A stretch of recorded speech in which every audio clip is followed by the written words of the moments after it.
Muito bem, então, pessoal, eu gostaria de gravar um pequeno vídeo que vai ser como que uma continuação do vídeo que eu falei sobre a correção, de uma adulteração do Salmo 23, verso 1. O Senhor é meu pastor e nada me faltará. Onde eu mostrei que traduzir esse texto, o Senhor é meu pastor e ele não me falta, é uma tradução impossível, que na verdade é uma adulteração do texto.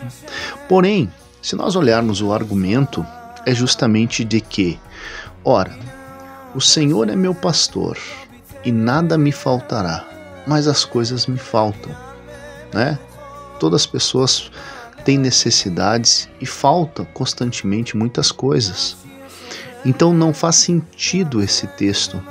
E o texto então deveria ser mais bem traduzido como ele não me falta, porque Deus não nos falta nunca.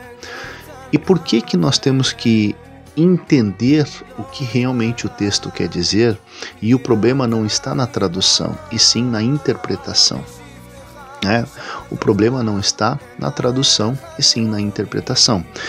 Hoje, nós estamos nos tempos modernos e tem muitas pessoas que, ao invés de traduzirem corretamente o texto, eles preferem modificar o texto para que o texto seja condizente com a sua interpretação.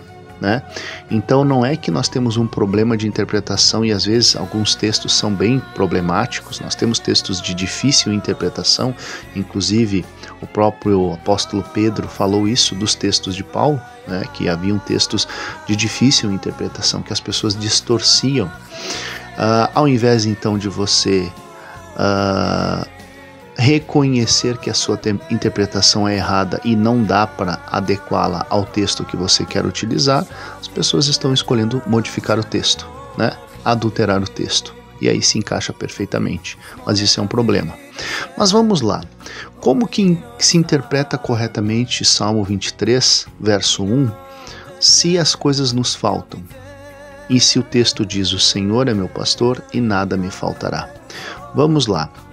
Existe uma série de coisas que nós poderíamos abordar, mas eu quero ser breve e bem direto para que você entenda como é que funciona a coisa na sua premissa principal, de interpretação bíblica. Vamos lá. Primeira coisa, o texto ou o livro de Salmos é um livro poético, E quando nós falamos de interpretação bíblica, a gente tem que entender que nem todo texto bíblico interpreta-se literalmente. Não, tem textos que são linguagem poética, linguagem figurada, que são figuras, que são imagens, que são ilustrações, e não servem para serem interpretadas literalmente. E a linguagem poética trabalha exatamente com isso. Você vai ver isso muito nos Salmos. Porque vamos lá, tem outros salmos que, se nós partirmos deste princípio de que o Senhor é meu pastor, nada me faltará, mas as coisas nos faltam, então o salmo está errado, tem outros textos que falam exatamente da mesma coisa. Por exemplo, nem peste que assole ao meio-dia, Então dizendo que aquele que está guardado por Deus, ele não vai sofrer por pestes, doenças e enfermidades ou pandemias. Tá, mas vamos pegar um caso mais recente. Quantos cristãos fiéis morreram de Covid, por exemplo? Acabaram seus dias, foram recolhidos pelo Senhor através dessa doença. Mas por que Deus não os livrou, se o Salmo promete esse livramento? Não, o Salmo ele é um texto poético que fala então de que Deus de fato está cuidando dos seus filhos, mas nós não podemos entender isso literalmente no sentido físico daquilo que está sendo descrito, porque nós sabemos que Deus cuida de cada um de nós, e o próprio Cristo disse que aquele que crê nele nunca veria a morte. Porém, os cristãos morrem, Os cristãos morrem fisicamente, biologicamente, as pessoas morrem, esse corpo físico ele perde os sinais vitais, como acontece com qualquer um.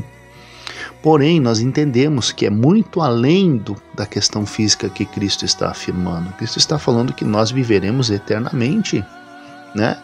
Que nós continuaremos vivendo, ainda que depois de mortos, nós seremos ressuscitados e a nossa existência continuará. Tá? Então, quando a gente pega estes textos, nós temos que tomar cuidado com a perspectiva como nós queremos interpretar as coisas, né? Então, quando eu olho para Salmo 23, verso 1 e digo: o Senhor é meu pastor, nada me faltará, mas as coisas me faltam, então o Salmo está errado, isso mostra que há um problema na minha forma de abordar esse texto. Quer dizer que eu não tenho entendimento das Escrituras no seu contexto sobre do que o salmista está falando. Salmo 23 é um salmo que? De adoração, de louvor, né? E a consciência do salmista, de forma poética, faz ele afirmar de que ele depende completamente de Deus, do seu Senhor, né?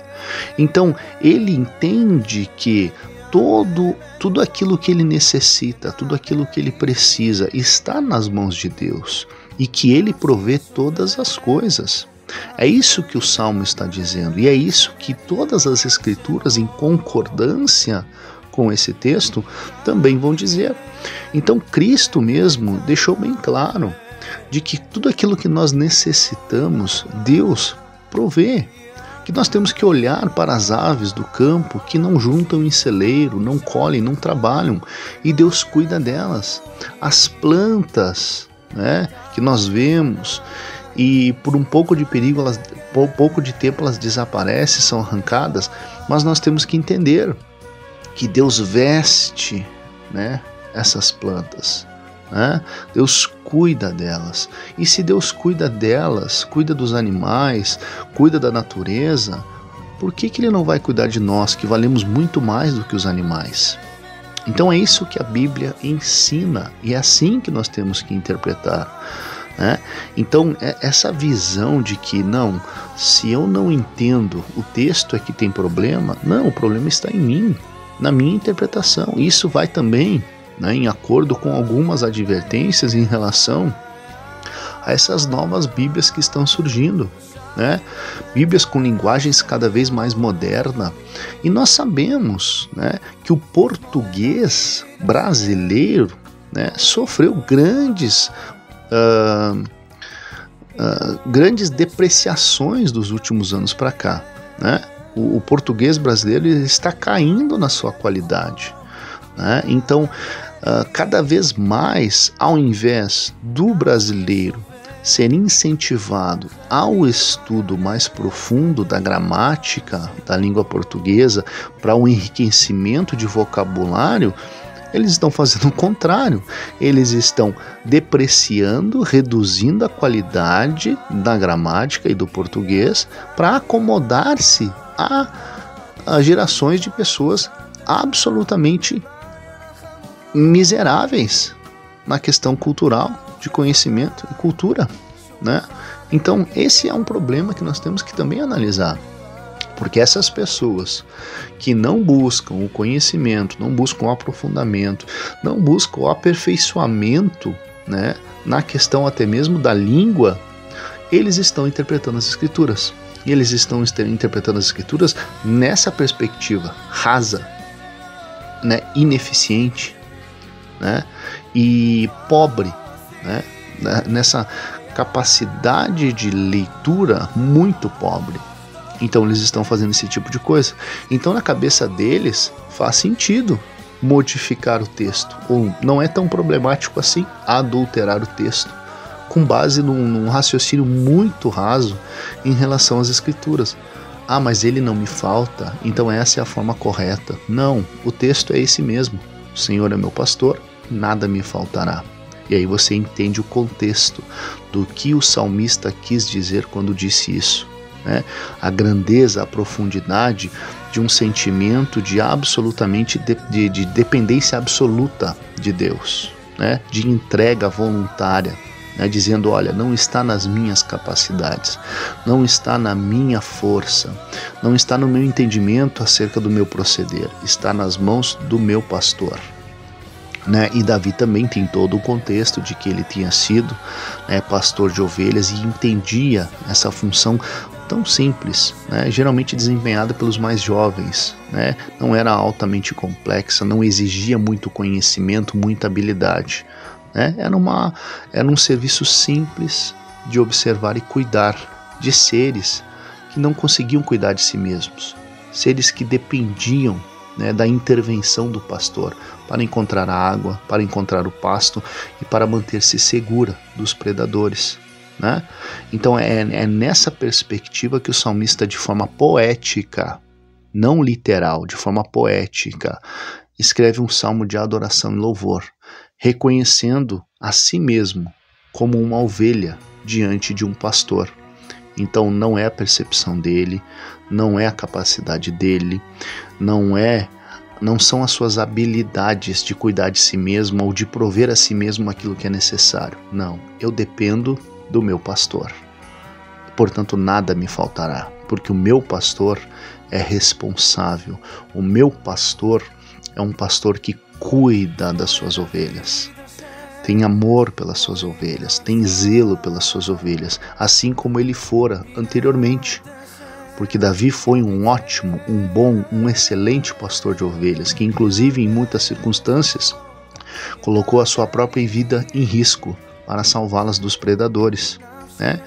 Ele expôs a sua vida, escolheu, por amor das suas ovelhas, colocar-se num risco grande, né? E foi vitorioso nisto. Tá? Então essa percepção enriquecedora só vai ter quem vai mais a fundo, né? E quem não fica nessa zona superficial e artificial da interpretação moderna das escrituras, que é antropocêntrica, né? Que é tão pobre de conteúdo, né? Faz muito sentido.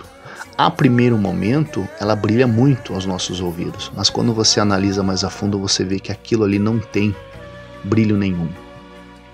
E não te traz mais próximo de Deus, muito pelo contrário, torna Deus um ser tão pequeno, né, tão subserviente aos desejos e aspirações humanas, muito contrário daquele Deus revelado nas Escrituras.